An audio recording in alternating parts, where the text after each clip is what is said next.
ان کا نام ہے ملک بشیر احمد بگوی صاحب. یہ بیسیکلی سول انجینئر ہیں. آپ نے مختلف جو ادارے ہیں ملک کے بڑے بڑے، اس میں انجینئرنگ کے جو بھی مفید کام ہو سکتے ہیں وہ کیے ہیں. اسی دوران جناب بشیر صاحب کو یہ شوق بھی پیدا ہوا کہ اپنی انجینئرنگ کے ساتھ ساتھ کم از کم چاند کے بارے میں اور وراثت کے بارے میں جو ہم مسلمانوں کے بنیادی مسائل ہیں ان کا بھی حل ڈھونڈا جائے. تو انہوں نے ماشاءاللہ اس پر بڑی ریسرچ کی، اور اس ریسرچ کو اتنا آسان انہوں نے بنایا ہے کہ شاید ایک آدمی اگر ذرا غور سے اس بات کو سمجھ لے تو ایک دو روز میں ہی یہ میراث کا جو مسئلہ ہے اس کو بآسانی سمجھ سکتا ہے. تو انشاءاللہ ان کی جو کوششیں ہیں وہ بھی آپ تک پہنچیں گی. جو آج کا ان کا موضوع ہے وہ آیت یوصیکم اللہ فی اولادکم للذکر مثل حظ الانثیین، اسی کی روشنی میں آپ میراث کے جو مسائل ہیں ان کو حل کرنے کا جو طریقہ ہے وہ بتائیں گے، اور اللہ نے چاہا تو انشاءاللہ یہ چیز آپ کے لیے بہت آسان محسوس ہوگی. السلام علیکم جناب بشیر صاحب. بسم اللہ الرحمن الرحیم. نحمدہ و نصلی علی رسولہ الکریم. میرا موضوع احکام میراث کے حوالہ سے سورہ النساء کی 4 آیات مبارکہ ہیں. وہ 4 آیات مبارکہ کون سی ہیں؟ سورہ النساء کی آیت نمبر 8، آیت نمبر 8، 11، 12 اور آخری آیت. یہ 4 آیات مبارکہ ان کا احکام میراث کے ساتھ تعلق ہے، اور آج میرا مقصد ان کو اس انداز میں پیش کرنا ہے جیسے میں نے اس کو سمجھا، اور میری سمجھ آزاد نہیں ہے، یہ قرآن حدیث کے تابع ہے. قرآن اور حدیث کے بعد احکام میراث پر جو قدیم ترین کتاب ہے اس کا نام ہے السراجی فی المیراث. اس کتاب کا نام ہے جو کہ آج سے 600 سال پہلے لکھی گئی تھی. یہ میراث کی ایک مستند ترین کتاب ہے، اور اس کے مصنف کا نام بھی سراجی ہے، اس لیے اس کو سراجی کہتے ہیں. شیخ سراج الدین سجاوندی غالباً عراق کے تھے، یہ ان کے مصنف ہے. 6 صدی ہجری میں پھر وہ اور انہوں نے یہ کتاب لکھی ہے. میراث جو ہے نا یہ بنیادی طور پر ریاضی کا مضمون ہے. یہ اس میں ریاضی کا بڑا استعمال ہے. بسم اللہ الرحمن الرحیم. پہلی آیت ہے وَإِذَا حَضَرَ الْقِسْمَةَ أُولُو الْقُرْبَى وَالْيَتَامَى وَالْمَسَاكِينِ فَارْزُقُوهُم مِّنْهُ وَقُولُوا لَهُمْ قَوْلًا مَّعْرُوفًا. بتائیے کیا اس کا ترجمہ ہے؟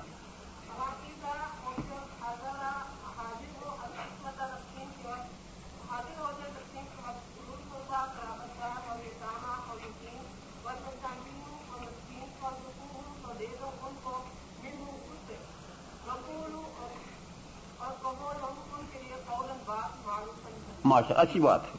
جب کوئی مرد یا عورت فوت ہو جائے اس کا جو ترکہ تقسیم کرنا ہے اس میں 4 سٹیجز بتائی گئی ہیں، 4 مراحل بتائے گئے ہیں. سب سے پہلے نمبر 1 میت کے کفن و دفن پہ خرچ کیا جائے گا اس کے ترکہ میں سے.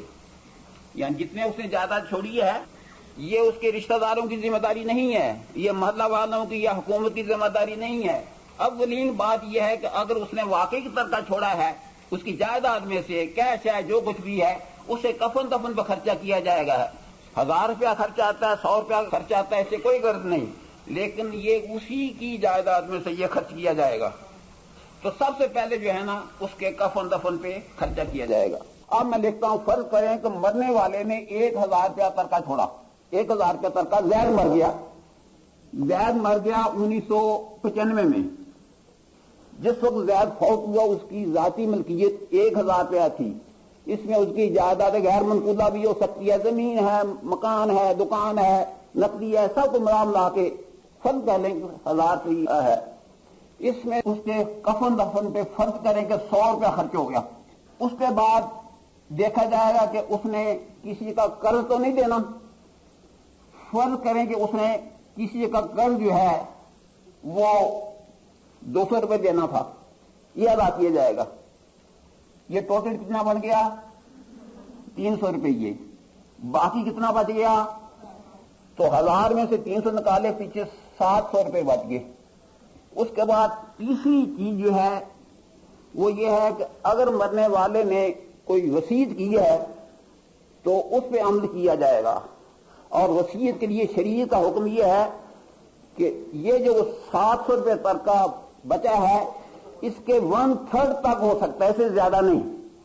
اگر کام کی وصیت کی ہے تو اس پہ عمل ہوگا۔ 700 روپے کا جو 1/3 بنتا ہے، کتنا بنتا ہے 1/3؟ تو 233 روپے، یہ 33 پیسے اس کا بنا 1/3 700 روپے کا۔ اگر تو اس نے 233 روپے 33 پیسے کم کی وصیت کی ہے، مثلا اس کا جی 200 روپیہ خراب کر دینا یا فلاں رشتہ دار کو دے دینا تو ٹھیک ہے، لیکن اگر 233 کی بجائے اگر اس نے کہا جی 500 روپیہ کسی کو دے دینا، اس صورت میں کیا ہوگا آپ بتائیے؟ اور 233 روپے 33 پیسے وہ دیا جائیں گا۔ کسی نے کہا جی کہ ہم نے تو یہ سنا ہے کہ اگر اس نے 1/3 سے زیادہ کی وصیت کی ہے تو بالکل عمل نہیں ہوگا، یہ بات غلط ہے۔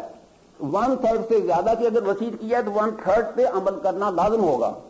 اگر کم کی وصیت کی ہے تو اسی پہ عمل کیا جائے گا کہ یتیم مسکین غریب جن کا حق نہیں بنتا ان کو دے دو۔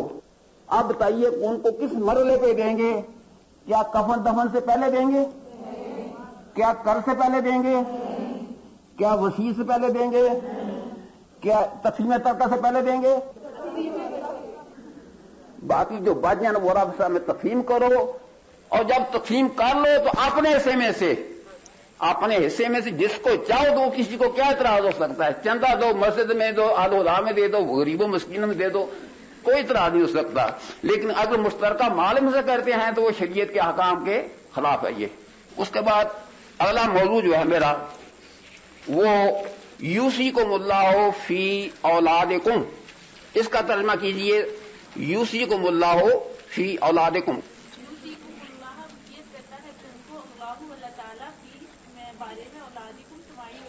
اس میں آپ نے زیادہ تر میرے خیال میں ایک بات ایسی کہی ہے کہ جو غلط نہیں ہے تو کم از کم اس میں ابہام ضرور ہے۔ آپ نے یوسی کا ترجمہ وصیت کیا ہے۔ بات یہ کہ جو وصیت کا لفظ ہے نا، عربی میں وصیت کے معنی نصیحت بھی ہے عربی میں اور حکم بھی ہے، لیکن اردو میں وصیت کے معنی نصیحت ہے، مشورہ ہے، ایک اچھا کام ہے ایسا کر لینا۔ حالانکہ یہ مشورہ نہیں ہے، اللہ تعالیٰ کی طرف سے حکم ہے یہ کہ یہ تم نے کام کرنا ہے۔ تو اصل میں بات یہ ہے جی کہ فتح الرحمان ترجمہ کیا ہے شاہ ولی اللہ محدث دہلوی نے، جو کہ فارسی زبان میں قدیم ترین ترجمہ تو نہیں ہے، اس سے پہلے بھی غالباً 8، 9، 10 ترجمے فارسی میں ہو چکے ہیں، لیکن ان کا ترجمہ بہت مشہور ہے۔ انہوں نے اس کا ترجمہ کیا فارسی میں خدا شمارا حکم میں کند، خدا تم کو حکم کرتا ہے، یہ اس کا ترجمہ ہے۔ یہاں سے بات واضح ہو گئی، تو یہ انہوں نے ترجمہ کیا۔ لیکن اگر آپ نے یہ اس کا ترجمہ وصیت کیا ہے تو غالباً شاہ رفیع الدین محدث دہلوی کا آپ نے وہ ترجمہ دیکھا ہوگا، جو کہ شاہ ولی اللہ کے صاحبزادے تھے، غالباً سب سے بڑے صاحبزادے تھے۔ شاہ رفیع الدین کا ترجمہ اردو زبان میں قدیم ترین ہے۔ انہوں نے لکھا ہے خدا تم کو وصیت کرتا ہے، تو وہاں سے یہ ایک غلطی فہمی پیدا ہو گئی ہے۔ جہاں تک مجھے یاد پڑتا ہے اس کے بعد شاہ عبد القادر رحمۃ اللہ علیہ نے جو ترجمہ کیا انہوں نے حکم ہی اس کا ترجمہ کیا ہے۔ تو یہ بتانا چاہتا ہوں کہ خدا حکم کرتا ہے، یہ اس کا مناسب ترجمہ ہے۔ شاہ عبد القادر نے لکھا ہے، انہوں نے کہا ہے جی کہ میں نے یہ جو ترجمہ کیا ہے یہ ہندوستانی کے لیے ہندوستانی زبان میں کیا ہے، یعنی اگلے آدمی کو بات سمجھانا۔ قرآن کریم میں یہ کہیں نہیں لکھا کہ لوگوں کو ترجمہ پڑھ پڑھ کے سناؤ، ترجمہ کر کر کے سناؤ۔ حکم ہے وما علینا الا البلاغ المبین، یہ اصل میں حکم ہے۔ اس نظریے کو سامنے رکھ کے جو ترجمہ کریں گے وہ لوگوں کے لیے زیادہ مفید ہوگا۔ خدا تم کو حکم کرتا ہے فی اولادکم، ٹھیک ہے۔ اب میں آپ سے پوچھنا چاہتا ہوں یہاں اولاد کے کیا معنی ہے؟ آپ کو پہلے میں بتا دیتا ہوں، اولاد کی ڈیفینیشن میں 6 افراد آتے ہیں سنی فقہ میں، اور شیعہ فقہ میں 8 آتے ہیں۔ بیٹا 1، 2، پوتا ہو گیا، 4 ہو گئے، نواسا ہو گیا۔ جو سنی فقہ میں ہیں 6 وارث آتے ہیں، 4 تو آپ نے صحیح بتائے، 2 بھول گئے۔ ایک ہے پڑوتا اور ایک پڑوتی، یہ 6 ہیں۔ اصل میں یہ ہے کہ اردو لغت میں پڑوتا کوئی لفظ نہیں ہے، اصل لفظ یہ ہے پر پوتا پیرے واؤ تے الف، لیکن میں نے اس کو مختصر کر کے پڑوتا لکھ لیا۔ یہ ہے سنی فقہ، یہ اولاد کی ڈیفینیشن میں آتے ہیں۔ جب وہاں کہتے ہیں کہ میت کی اولاد میں یہ بیٹا بیٹی پوتا پوتی پڑ پوتا پڑ پوتی یہ 6 افراد آتے ہیں سنی فقہ میں. اب یہ ہے کہ فرق کا پتہ ہونا چاہیے کہ بارڈر کے پار کون ہے. ایک نواسا اور نواسی. شیعہ فقہ میں نواسا نواسی یہ بھی اولاد کی تعریف میں آتے ہیں. اس سے یہ 8 وارث ہو گئے. نواسا کس کو کہتے ہیں؟ ہاں اصل میں یہ ہے کہ فرنٹی سائڈ جو حضرات نواسا بولتے ہیں نا وہ پوتا اور نواسا میں کوئی تمیز نہیں کرتے. پشتوں میں غالباً ایسا ہوتا کہ نواسا پوتا سے مراد بیٹا ہے لیکن اردو زبان میں نواز سے مراد ہے بیٹی کا بیٹا. یہ فرق یاد رکھیں ہم کیونکہ اردو بول رہے ہیں. نواسا نواسی جو ہے نا سنی فقہ میں اولاد کی ڈیفینیشن میں نہیں آتے. سمجھ گئے نا؟ اولاد کی ڈیفینیشن سنی فقہ میں نہیں آتی. شیعہ فقہ میں نواسا نواسی بھی اولاد کی ڈیفینیشن میں آتے ہیں. تو اس کا مطلب یہ ہے کہ اللہ تعالیٰ تم کو حکم کرتا ہے اولاد کے بارے میں. اولاد سے مراد یہ جو 6 افراد ہے. آگے للذکر مثل حظ الانثیین. اس کا کیا ترجمہ ہے؟ لڑکے کے لیے مثلا مانند حظ حصہ ہے الانثیین 2 لڑکیوں. کیونکہ لڑکا جو ہے نا یہ ایک عام اصطلاح استعمال ہوتی ہے. لڑکا لڑکی ٹھیک ہے نا. آپ بھتیجا بھتیجی یہ بھی تو لڑکا لڑکی ہے نا. یہاں اسے عام مراد نہیں ہے. اچھا بات تراج میں مرد عورت لکھا ہوا ہے کہ ایک مرد کو 2 عورتوں کو برابر حصہ. وہ بھی غلط ہے کہ اگر یہ ترجمہ کیا جائے کہ مرد کو عورت سے دگنا اس کا مطلب باپ کو ماں سے دگنا ایسا ملے گا, نانا کو نانی سے دگنا ملے گا, چچا کو چچی سے دگنا ملے گا. یہ بے معنی بات ہے. اس آیت کا یہ ترجمہ یہ بات نہیں آتی ہے. اگر لڑکا لڑکی کہتے ہیں وہ بھی بات محمد ہے. پوتا بھی تو لڑکا ہی ہوتا ہے نا. یعنی لڑکے سے مراد ہے میل فیمیل. وہ اس سے مراد نہیں ہے کیونکہ اس سے پہلے جو بات ہوئی ہے اولاد کی بات ہو رہی ہے. اس لیے ہم کہیں کہ ایک بیٹے کو حصہ ہے برابر 2 بیٹیوں کی. واسطے ایک بیٹا کے ہے حصہ برابر 2 بیٹیوں کے. یہ اس کا ترجمہ ہے. تو بیٹے کے ضمن میں پھر پوتا بھی آ جاتا ہے. ہم یہی کہیں کہ پوتے کو پوتی سے دگنا ایسا ملے گا, پڑوتے کو پڑوتی سے دگنا سے ملے گا. ٹھیک ہے نا. یہ اس کا صحیح ترجمہ بنتا ہے. اچھا آگے ہے فائن کننا نسان فوق سنتین. اس کا ترجمہ کیجئے. اگر کننا ہے نساء عورتیں یعنی کہ بیٹیاں فسنتین 2 سے زیادہ فلا کننا ان کے لیے 2 جو ترکا. آپ نے 2 تو نہیں 1 غلطی ضرور کر لی ہے کیونکہ جب آپ نے یعنی کہہ لیا نا اس کے معنی کو بدل دیا آپ نے. تو اصل میں یہ ہے کہ شاہ ولی اللہ محدث دہلوی انہوں نے یہاں نساء کا ترجمہ انگریزی میں کیا کریں گے بھلا. اگر وومن ترجمہ کیا تو غلط ہو گیا. انہوں نے نساء کا ترجمہ دختران کیا ہے. دختر میں نے بیٹی اور دختران اس کی جمع ہے دختران. اگر لفظی ترجمہ کرتے تو فارسی میں اس کا ترجمہ زنا کرتے. زن میں نے عورت اس کا جمع زنا. انہیں نساء کا ترجمہ زنا نہیں کیا, انہوں نے نساء کا ترجمہ دختران کیا ہے. اس لیے کہ بات اولاد کی ہو رہی ہے. یوسی کو ملاؤ فی اولاد کو مجھا اولاد کی بات ہو رہی ہے تو یہاں نساء کا ترجمہ دختران ہے, بیٹیاں ہیں اردو میں. یہ اس کا صحیح ترجمہ ہے. یعنی ترجمے سے مقصود ہے کہ بات سمجھانا اللہ میں یہ چاہتے ہیں. ٹرانسلیشن یہی کرتا ہوں جو انٹرپریٹر ہوتا ہے. بھائی اس نے فارسی میں بولا تھا میں اردو میں ترجمہ کروں تو اگر اس نے کچھ بولا میں نے کچھ اس کو خود یہ بگاڑ دیا تو ہم نے کنوے نہیں کیا, کوئی کام نہیں صحیح نہیں ہوا وہ. اچھا یہ تو انہوں نے ٹھیک کر لیا. اب انہوں نے کہا جی کہ یہاں سے مراد بیٹی ہیں یعنی کہہ کے آگے فوکس نتین کیا ترجمہ کیا آپ نے 2 سے اوپر. اگر 2 سے اوپر کہا ہے تو 1 غلط کر دیا. اس لیے کہ لفظی ترجمہ یہی ہے کہ 2 سے زیادہ مور دین 2. لیکن جب تفسیر پڑھیں گے پتہ چلے اس میں 2 بھی شامل ہے. مطلب یہ ہے کہ میت کی بیٹیاں 2 ہوں یا 2 سے زیادہ ہوں تو ان کو کتنا ملے گا. اگر ہوں بیٹیاں 2 یا 2 سے زیادہ تو ان کو 2/3 ملے گا. سدسان یا 2/3 2/3 حصہ ملے گا. یہ اس کا ترجمہ ہے. وَإِنْ كَانَتْ وَاحِدَةً فَلَا نِصْفُ. اس کا کیا ترجمہ ہے. اور اگر ایک کیا ہو, ہاں اگر ایک بیٹی زندہ ہو تو اس کو 1/2 ملے گا. بالکل صحیح بات ہے 1/2.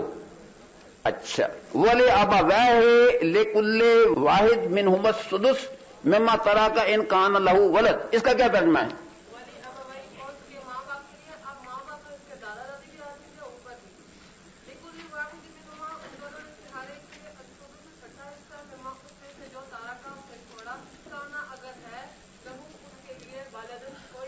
اگر میت کی اولاد زندہ ہے تو میت کی ماں اور میت کا باپ یہی آتا ہے. تو میت کی اگر اولاد زندہ ہے, میں آپ سے ایک سوال لکھتا ہوں لو جی میں نے سوال لکھا ہے میت کی ماں زندہ ہے، باپ زندہ ہے اور ایک اس کی پڑوسی زندہ ہے، آپ بتائیے اس صورت میں ماں کو کیا ملے گا؟ ماں کو ملے گا 1/6، باپ کو کتنا ملے گا؟ صحیح بات ہے، ٹھیک ہے۔ اب یہ پڑوسی کے بجائے میں یہاں 89 لکھتا ہوں، اب ماں کو کتنا ملے گا؟ 1/3، یعنی 1/6 نہیں ملے گا، 1/3 ملے گا نہیں ملے گا چلو ٹھیک ہے، لیکن 1/6 نہیں مل سکتا، اس لیے 89 جو ہے نا یہ اولاد کی ڈیفینیشن میں نہیں آتی، ٹھیک ہے نا؟ بس اتنا بتانا چاہتا تھا۔ سنی فقہ میں جو ہے نا 89 اولاد کی ڈیفینیشن میں نہیں آتی، اس لیے اس صورت میں ماں کو 1/6 نہیں ملے گا۔ آگے ہے فَإِن لَمْ يَكُنْ لَهُ وَلَدٌ وَوَرِثَهُ أَبَوَاهُ فَلِأُمِّهِ الثُّلُثُ، اس کا کیا ترجمہ ہے؟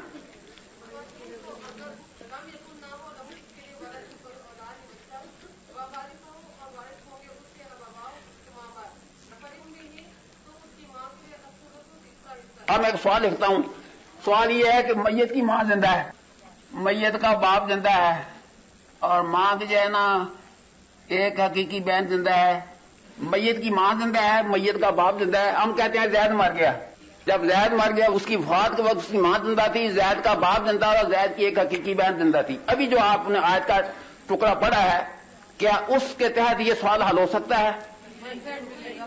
تو ماں کو 1/3 ملے، یہ کہا ہے نا، تو یہاں تو حقیقی بہن بھی ہے، وہ بہن ہے، اولاد نہیں ہے، ٹھیک ہے۔ اس صورت میں ماں کو کتنا مل جائے گا؟ 1/3 مل، چلو ٹھیک ہے۔ اب میں کہتا ہوں لو یا میں اس کو 3 کر دیتا ہوں، کچھ نہیں ملے گا۔ جنہوں نے کہا کہ اس صورت میں ماں کو 1/3 ملے گا انہوں نے غلط بتایا۔ اب میں بتانا چاہتا ہوں کہ قرآن کریم میں اس آیت کا جو ترجمہ کیا ہے اس سے یہ پتہ چلتا ہے کہ اگر میت کی اولاد زندہ نہ ہو تو میت کی ماں کو 1/3 حصہ ملے گا، یہی بات ہے نا؟ اور اولاد سے مراد ہے وہی 6 افراد، بیٹا بیٹی پوتا پوتی پوتا پڑوتی، کہ میت کے ان 6 رشتہ داروں میں سے کوئی بھی زندہ نہ ہو، اس کا مطلب اولاد نہیں ہے نا، تب ماں کو 1/3 ملے گا۔ قرآن کریم کے لفظی ترجمے میں تو یہ بات ہے، لیکن جب پورے احکام میراث پڑھیں گے، تفسیر پڑھیں گے، آپ کے استاد آپ کو بتائیں گے کہ 3 شرائط ہیں جو تینوں کی تینوں پوری ہوں گی تب ماں کو 1/3 ملے گا۔ وہ 3 کون سی؟ نمبر 1، میت کی ماں کو 1/3 حصہ ملنے کی جملہ شرائط۔ پہلی شرط یہ ہے میت کی اولاد زندہ نہ ہو، جو کہ قرآن کی میں لکھا وَإِن لَمْ يَكُنْ لَهُ وَلَدٌ، اس کا یہی مطلب ہے، یہ تو بات ہے ہی ہے۔ دوسری شرط یہ ہے کہ میت کا اخوہ زندہ نہ ہو، اخوہ کی تشریح میں بعد میں کرتا ہوں۔ دوسری شرط یہ ہے کہ میت کا اخوہ زندہ نہ ہو۔ یہ میں کیوں بات کہی ہے؟ اس سے اگلی آیت ذرا پڑھ لیجیے، وَإِن كَانَ لَهُ إِخْوَةٌ فَلِأُمِّهِ السُّدُسُ۔ اب اخوہ کس کو کہتے ہیں؟ اخوہ سے مراد کیا ہے؟ اخوہ یہ تو پتہ نا کہ یہ جمع کا صیغہ ہے نا، اخوہ کا لفظ جو ہے نا 3 معنی میں استعمال ہوا ہے۔ اخوہ تو یوسف، اس سے برادر نے یوسف صرف مرد ہی مراد ہے۔ ایک اخوہ عمومی معنی میں بھی آ جاتا ہے، اس میں مرد عورت بھی آ سکتے ہیں۔ یہاں جو ہے نا احکام میراث میں جو اخوہ کا لفظ استعمال ہوا ہے، یہاں جو اخوہ کے معنی ہے کہ میت کے حقیقی و علاتی و اخیافی بھائی بہنوں میں سے 2 یا 2 سے زیادہ افراد زندہ ہوں بلا لحاظ مرد و زن، یعنی مرد عورت کی تمیز نہیں، لیکن ان 6 افراد یعنی 3 تو بھائی ہو گئے نا، حقیقی بھائی، علاتی بھائی، اخیافی بھائی، اور 3 عورتیں ہو، حقیقی بہن، علاتی بہن، اخیافی بہن، ٹھیک ہے نا؟ علی اصل میں لفظ علاتی ہے، یعنی باپ شریک بھائی، میت کا باپ شریک بھائی، ایسا شخص جس کا اور میت کا باپ ایک ہو مائیں مختلف ہوتے ہیں، یہی بات ہوتی ہے نا، ٹھیک ہے اس کو۔ اور اخیافی یہ ہوتا ہے ماں شریک بھائی، یعنی ایسا شخص جس کی اور میت کی ماں ایک ہو باپ مختلف ہو، تو 3 بھائی یا 3 بہنیں ہوں گی، ان 6 افراد میں سے کوئی 2 فرد زندہ ہوں، مرد اور کی تمیز نہیں۔ کہنے کا مطلب یہ اگر میت کی ایک حقیقی بہن زندہ ہے اور ایک علاتی بھائی زندہ ہے، 2 فرد ہو گئے نا، اب ہم کہیں گے یہ اخوہ کی ڈیفینیشن ہو گئی ہے۔ اس صورت کے تحت میت کی ماں کو 1/6 ملے گا، کیونکہ وَإِن كَانَ لَهُ إِخْوَةٌ فَلِأُمِّهِ السُّدُسُ۔ اچھا اب اس زید مر گیا، اس کی وفات کے وقت اس کی ماں زندہ تھی، زید کا باپ زندہ تھا، اور اب میں آپ سے پوچھنا چاہتا ہوں پر کوئی ایک حقیقی بہن زندہ ہوتی، کیا یہ اخوہ کی ڈیفینیشن میں آتی ہے؟ نہیں آتی۔ اس صورت میں ماں کو یہ اخوہ کی ڈیفینیشن ہے ہی نہیں، اس کی ماں کو سدس نہیں ملتا، کچھ اور ملے لیکن سدس نہیں مل سکتا۔ اگر میں 2 حقیقی بہنیں کہوں تو کیونکہ اب اخوا کی ڈیفینیشن مانگی ہے. اچھا حقیقی بہن 2 نہیں بلکہ 1 تھی، لیکن اس کے ساتھ اس کا ایک علی بھائی بھی زندہ تھا، میت کا علی بھائی بھی زندہ تھا. اب اخوا بن گیا نہیں بن گیا؟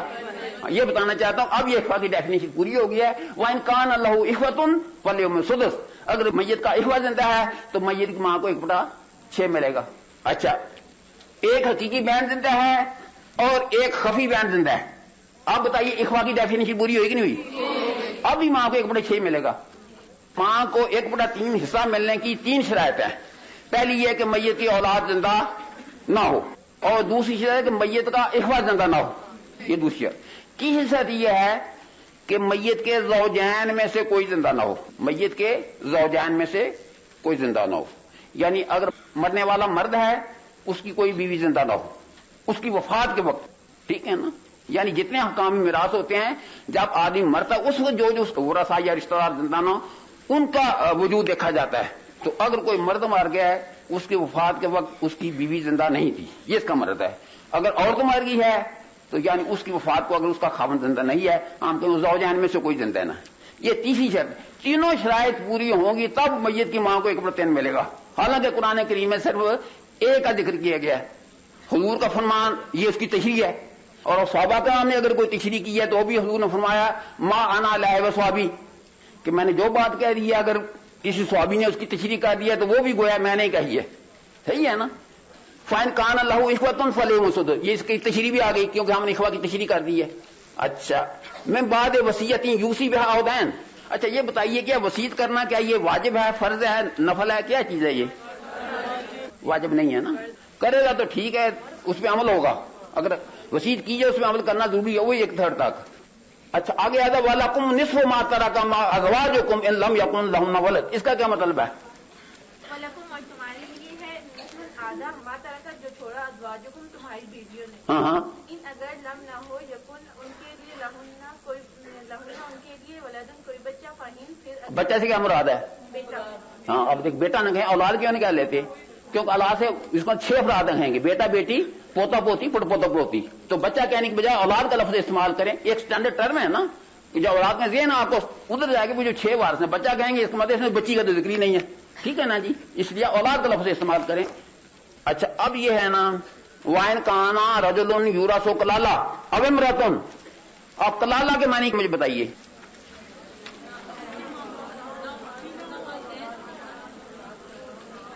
دیکھو جی کلالہ کی تعریف میں 3 افراد آتے ہیں. اگر 4 کہیں گے تو غلط، 2 کہیں گے تو غلط. آپ مجھے 3 پورے کر کے بتا دیجئے.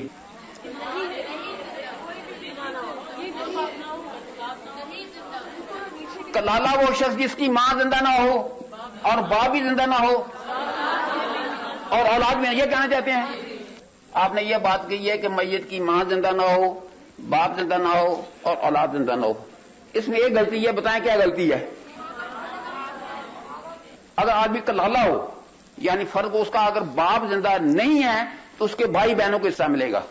اگر زید کا باپ زندہ نہیں ہے زید کے بھائی بہنوں کو زید کے ترکہ میں سے حصہ ملے گا. یعنی اگر باپ زندہ ہے تو اس کے بھائی بہن محروم ہوں گے. یہ مطلب ہونا اس کا. تو اگر ماں کو شامل کرتے ہیں اس کا مطلب اگر میت کی ماں زندہ ہے تو تب بھی میت کے بہن بھائی محروم ہو جائیں گے. یہ بات غلط ہے. کیوں؟ ابھی آپ نے جو پڑھا ہے وَإِن كَانَ لَهُ إِخْوَةٌ فَلِهُمُ السُّدُسُ. اگر میت کا اخوہ زندہ ہے تو ماں کا حصہ 1/3 سے کم ہو کے 1/6 ہو جاتا ہے. ماں کا تو اپنا حصہ کم ہو جاتا ہے، 1/3 سے کم ہو 1/6 ہو گئی. اس غریب نے محروم کسی کو کیا کرنا؟ ماں کی موجودگی میں میت کے بھائی بہنوں کو حصہ ملتا ہے. اس لیے ماں کا جو لفظ جو ہے نا کلالہ کی تعریف میں شامل نہیں کر سکتے. تو صحیح جو ترجمہ بنتا ہے نا کلالہ کو ایسا شخص جس کا نہ ولد زندہ ہو اور نہ والد زندہ ہو. کلالہ سے مراد ہے ایسا شخص جس کا نہ ولد زندہ ہو اور نہ والد زندہ ہو. ولد سے مراد ہے اولاد. ولد سے مراد اولاد.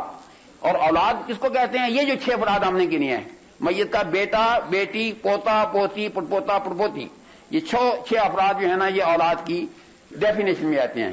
تو ایک میت کی اولاد زندہ نہ ہو اور دوسرا والد نہ ہو. والد میں نے باپ. شاہ ولی انہوں نے جو ترجمہ کیا انہوں نے بھی یہی ترجمہ کیا ہے. انہوں نے کہا ہے کہ کلالہ وہ شخص ہوتا ہے جس کا نہ پدر زندہ ہو نہ فرزند زندہ ہو اور پدر کے معنی ہے باپ، اور فرزند میں بیٹا بھی آتا ہے بیٹی بھی آتا ہے، یعنی اس کا وہی ترجمہ ہے کہ میت کا ولد اور والد نہ ہو. اور یہ قول حضرت ابوبکر صدیق رضی اللہ تعالیٰ عنہ کا ہے. تو حضرت ابوبکر صدیق کا جو قول ہے نا وہ فقہی مسائل کے ساتھ مطابقت رکھتا ہے. یہ کلالہ کی بات تھی. اچھا اس کے بعد وائن کانا رجل یورث کلالہ او امرأۃ، کہ مرنے والا جو کلالہ ہے خواہ وہ مرد ہو یا عورت ہو. اچھا کلالہ کے اس میں بھی اختلاف آ جاتا ہے کہ کلالہ یہ مورث کو کہتے ہیں کہ یا وارث کو کہتے ہیں. مورث کس کو کہتے ہیں؟ جو مر جائے جس کو ترکہ تقسیم کرتے ہیں، اور وارث جو اس کے پیچھے رہ جاتے ہیں. لیکن احکام میراث میں کلالہ سے مراد ہے مورث ہے، متوفی ہے. کلالہ سے مراد ہے متوفی یا متوفیہ، اس کو ہم کلالہ کہیں گے. اچھا وَإِنْ كَانَ رَجُلٌ يُورَثُ كَلَالَةً أَوْ امْرَأَةٌ وَلَهُ أَخٌ أَوْ أُخْتٌ، اس کو مجھے ترجمہ کر کے بتائیے. بہن ہو پانی کلی تو واسطے ہر ایک لیے منہما، ان دونوں میں سے سدس چھٹا حصہ. پہلے میں پوچھنا چاہتا ہوں بتائیے کہ یہاں اخ سے کیا مراد ہے؟ میت تین بھائی ہوتے ہیں، حقیقی بھائی ہوتا ہے، علی بھائی ہوتا ہے، خفی بھائی ہوتا ہے. آپ کیا سمجھی؟ ہاں شاباش، بالکل صحیح بات ہے. یہاں تک بالکل بات صحیح ہے. ٹھیک ہے، یہی ایسی بات ہے. اچھا اب میں ایک سوال لکھتا ہوں. میت کی بیوی زندہ تھی، اس کا جو ہے نا ایک خفی بھائی زندہ تھا، ایک اس کی خفی بہن زندہ تھی. اب بتائیے اس صورت میں بیوی کو کتنا ملے گا؟ چھٹا حصہ؟ 1/4 صحیح ہے، 1/4 ہی بنتا ہے. اچھا کیوں بولتا ہے 1/4 بھلا؟ میت کی اولاد نہیں ہے تو 1/4 صحیح بات ہے. اب بتائیے اس کو کیا ملے گا؟ اس شریف آدمی کو خفی بھائی کو کیا ملے گا؟ 1/6. آپ نے کہا ہے جی کہ اس کو ملے گا 1/6 اور اس کو شیئر کریں گے آپ 1/3 کو ہی شیئر. بالکل صحیح بتا. اس کا یہ مطلب ہے. یہ جو ابھی پڑھا نا ہم نے نا ولے کلے واحد میں سدس، اس ترجمے کے لیے اس کا یہ نہیں بنتا. وَإِنْ كَانُوا أَكْثَرَ مِنْ ذَلِكَ فَهُمْ شُرَكَاءُ فِي الثُّلُثِ، یہ اس آیت کا جو ٹکڑا اس کے تحت کا آئے گا. اس لیے کہ یہ اکثر ہے، ایک سے زیادہ ہے. کہ میت کی بیوی زندہ ہے، میت کا ایک خفی بھائی زندہ ہے اور ایک خفی بہن زندہ ہے. تو اب میراث کا سوال حل کرنے کے یہ آپ کہیں گے وہ ہمارے سوال میں 2 خفی زندہ ہیں. ٹھیک ہے نا؟ جب 2 خفی زندہ ہیں اس کا مطلب ہم اکثر من ذالک، یعنی اب وہ ایک نہیں رہا، ان کی تعداد 2 ہو گئی ہے. اس صورت میں جیسے بھی آپ نے بتایا بالکل صحیح بتایا ہے، ان دونوں کو 1/3 دے دیں کہ اس کو ہم 1/3 لکھیں گے اور دوسری سامنے ایک ڈاٹ لگا دیں نقطہ موٹا سا. اس کا مطلب اس 1/3 میں یہ بھی شریک ہے اور ہم شرکاء فی الثلث. اب بتائیے 1/3 ہے، اس میں خفی بھائی کو کتنا ملے گا؟ 1/6. ہاں 1/3 کا مطلب یہ ہے کہ 1/6 اس کو ملے گا اور 1/6 اس کو ملے گا. یہ اس کا صحیح جواب ہے. خفی بہن بھائی ایسے ہوتے ہیں کہ وہاں وہ اصولیاں للذکر مثل حظ الانثیین، یہاں خفی بھائی کو خفی بہن کے برابر حصہ ملے گا. اچھا اب جو ہے نا زید مر گیا، 2 بیٹے زندہ تھے، 2 بیٹیاں زندہ تھی. مرنے والے نے 1000 روپے ترکہ چھوڑا. آپ مجھے بتائیے اس صورت میں کیا تقسیم ہوگی؟ ایک بیٹی کو کتنا حصہ ملے گا؟ جو یہ بتا دیں پھر میں سمجھ جاؤں گا. آپ نے کہا ہے کہ ایک بیٹی کو 200 مل گیا، دونوں کو 200، اور ان کو کتنا ملا؟ ڈبل شیئر ٹو دا میل للذکر مثل حظ الانثیین، جس کو ہم ریاضی میں کہتے ہیں 1 اور 2 کی نسبت سے. ٹھیک ہے نا جی؟ یعنی ایک بیٹے کو 2 بیٹی کے برابر حصہ ملتا ہے. تو 4 بیٹے ہو گئے 8 بیٹیوں کے برابر، تو 8 سے 2 10 ہو گیا نا. کوئی یہ 10 فرضی بیٹیاں ہیں اور جن کو ہم نے 1000 روپے دینا ہے. تو ایک بیٹی کو کتنا ملے گا؟ 1000 تقسیم 10 کتنا ہو گیا؟ 100 آ گیا نا. یعنی ایک بیٹی کو 100 روپے مل گیا. ٹھیک ہے نا؟ اگر ہم فرد کہتے ہیں ایک بیٹی کو 100 روپے مل گیا ہے نا، 1000 تقسیم 10 100، اور ایک بیٹے کو اسے ڈبل ملے گا 200 آ گیا. میں نے فرد لکھا ہے انڈیویجل کو کتنا ملے گا؟ ایک بیٹی کو اس میں 100 ملے گا اور ایک بیٹے کو 200 ملے گا. ٹھیک ہے نا؟ 4 بیٹے 200 ضرب 4 800، 2 بیٹیاں 100 ضرب 2 200.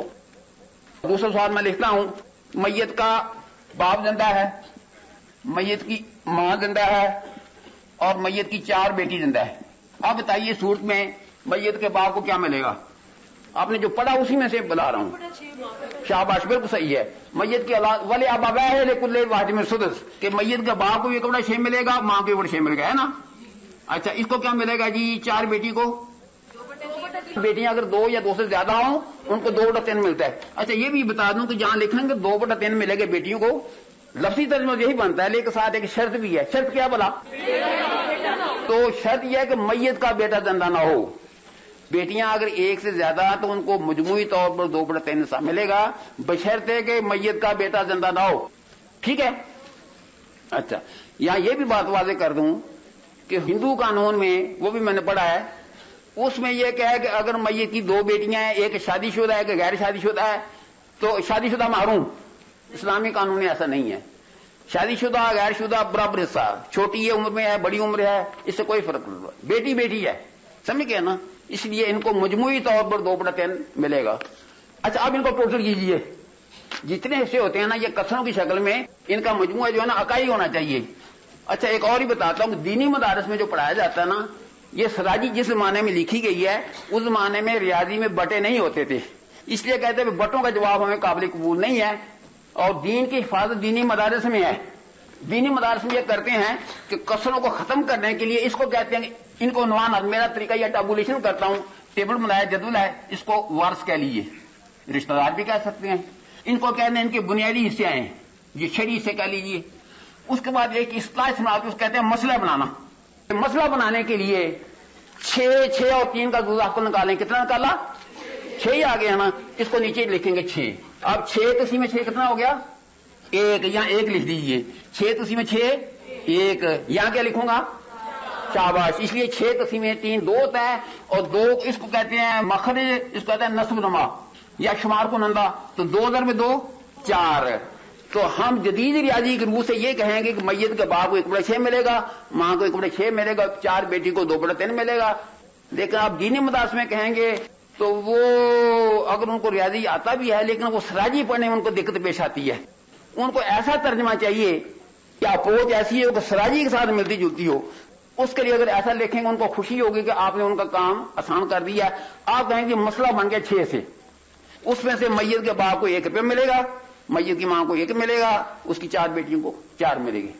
تو مسئلے سے مطلب ہے کہ فرضی ترکہ, کتنا ترکہ فرض کریں, ہر وارث کو بغیر کسروں کے بغیر بٹوں کے حصہ ملے. اب یہ اس میں بٹے تو نہیں آئے نا, یہ ان کا خالص طریقہ ہے. اگر وہ اپنے طریقے سے سوال حل کریں گے, لمبے طریقے سے کریں گے, مشکل طریقے سے, آپ آسان طریقے سے کریں, جواب یہ کیا گیا ہے کہ نا. اگلا سوال میں لکھتا ہوں, میت کا باپ ماں ایک حقیقی بہن زندہ ہے. میت کا باپ زندہ ہے, میت کی ماں زندہ ہے, اور ایک حقیقی بہن زندہ ہے. جو پڑھا اس کی روح سے بتائیے اس صورت میت کے باپ کو کیا ملے گا. جو آپ نے احکام پڑھے اس کے تحت باپ کو کچھ نہیں ملتا, ماں کو کتنا ملے گا. اس صورت ماں کو 1/3 ملے گا. کیوں, شرط یہ ہے, وہ 3 شرائط تھی, تینوں پوری نہیں ہوتی. پہلی شرط کیا تھی, میت کی اولاد زندہ نہ ہو. اولاد تو نہیں ہے نا, کیونکہ حقیقی بہن اس کی اولاد نہیں ہے, تو میت کی حقیقی بہن ہے, میت کی اولاد نہیں ہے. پہلی بات کہ اولاد زندہ نہ ہو, واقعی اولاد نہیں ہے. دوسری کیا شرط بتائی تھی, اخوہ زندہ نہ ہو. اخوہ بھی نہیں ہے, اخوہ زندہ نہیں ہے, کیونکہ اخوہ تب بنتا ہے یہ 2 افراد ہوتے بھائی بہنوں میں سے, وہ بھی نہیں ہے. تیسرا یہ کہ زوجین میں سے کوئی زندہ نہ ہو, وہ بھی نہیں ہے, کیوں شاید پوری ہو گئی ہے نا, اس لیے ماں کو 1/3 ہم نے دے دیا. ٹھیک ہو گیا نا. اچھا ابھی آپ نے پڑھا اگر کوئی شخص کلالہ ہو تو اس کے بھائی بہنوں کو حصہ ملے گا, یہ پڑھانا. تو یہ شخص کلالہ تو نہیں ہے نا, اس کا تو باپ ہے, اس کا اس بھائی بہن کو کچھ نہیں ملا. اچھا اب وراثہ کی 3 قسمیں ہوتی ہیں. ایک ہے ذوی الفروض, ذوی الفروض کہتے ہیں ان کو. فروض فرض کی جمع, فرض جن کے حصے مقرر ہو چکے ہیں, اور مقرر سے مراد ہے کہ بٹوں کی شکل میں جن کے حصے مقرر ہیں, 1/2 1/4 1/6. جن وراثہ کے حصے ان شکل میں بٹوں کی شکل میں سے آتے ہیں نا, ان کو ذوی الفروض کہتے ہیں.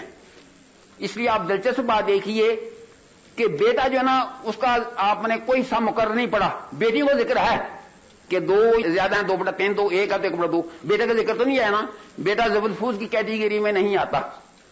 ذوی الفروض میں وہ آتے ہیں جن کا بھی آپ نے ذکر پڑا ہے, جن کے ایسے بٹوں کی شکل میں موجود ہیں. تو وراثہ کی 3 قسموں سے پہلی یہ ہے ذوی الفروض. دوسری قسم ان کو اسبات کہتے ہیں. اسبات یہ اسبا کی جمع ہے. اسبا میں مضبوط پٹھے والا, لیکن اس سے لفظی ترجمے سے سمجھ نہیں آتی. مقصد اصل میں یہ ہے, کل ترکہ اگر اکائی ہے, 1 روپیہ یا 1 کنال زمین ہے, اس میں سے بٹوں کی شکل میں آپ جو ہے جتنے ذوی الفروض افراد تھے نا ان کو ان کا حصہ دو. ان کو جو قسموں کے حصے ان کو جمع کر لو اور 1 میں سے تفریق کر لو. جو باقی بچ جائے نا وہ اسبات میں کسی کو دیا جائے گا. تیسری بات یہ ان کو کہتے ہیں ذوی الارحام. ذوی الارحام قرآن کریم میں یہ لفظ آیا ہوا, اول الارحام بعض اولی ببعض فی کتاب اللہ. کئی تو اس کا استدلال کر کے اس کے ان کے حصے کا تعین کرتے ہیں, لیکن میں آپ کو جو فقہی مسائل میں سیدھی ساری بات ہے نا نچوڑ وہ بتاؤں گا. اسباب میں جو ان کی ترتیب ہے وہ یہ ہے جی کہ پہلے ہے کہ میت کا بیٹا، یعنی جو ذوی الفروض افراد ہیں نا ان کو دینے کے بعد فرض کریں 1/8 پیچھے بچ گیا، وہ میت کا بیٹا لے جائے گا. یعنی ذوی الفروض کو دینے کے بعد 1/8 جو بچا ہے نا، سب سے پہلے دیکھیں کہ ہماری فہرست میں کیا بیٹا ہے. یعنی جب زید مرا تھا کیا اس کا بیٹا زندہ تھا؟ اگر ہماری فہرست میں تھا وہ بیٹا نا، ہم وہ اس کو دے دیں گے 1/8، بات ختم ہوگی. اگر میت کا بیٹا زندہ نہیں ہے وہی جو 1/8 بچا میت کا پوتا لے جائے گا. اگر وہ نہیں زندہ ہے پھر میت کا پڑوتا آئے گا، پھر اس کو دے دیں گے. اگر وہ نہیں ہے اس کے بعد میت کا باپ کے بعد ہے نا میت کا دادا. اچھا جی ہم نے دادا پردادا لکڑ دادا اوپر تک جہاں تک مرضی لے جی. یعنی باپ نہیں ہے تو دادے کو دے دیں گے وہی 1/8، دادا نہیں تو پردادے کو دے دیں گے. اگر وہ بھی زندہ نہیں ہے تو پھر اس کے بعد میت کا حقیقی بھائی، پھر اس کو دے دیں گے. حقیقی بھائی نہیں ہے اس کے بعد حقیقی بہن کو دے دیں گے. اس کے بعد میت کا علی بھائی، علاتی بھائی جس کو کہتے ہیں، پھر اس کو دے دیں گے. اگر وہ بھی زندہ نہیں ہے تو علی بہن کو دے دیں گے. اچھا اگر ان میں سے کوئی زندہ نہیں ہے پھر اس کو کہتے ہیں مسئلہ رد. یہ میں اس کی تشریح کر دیتا ہوں. رد سے کیا مراد ہے؟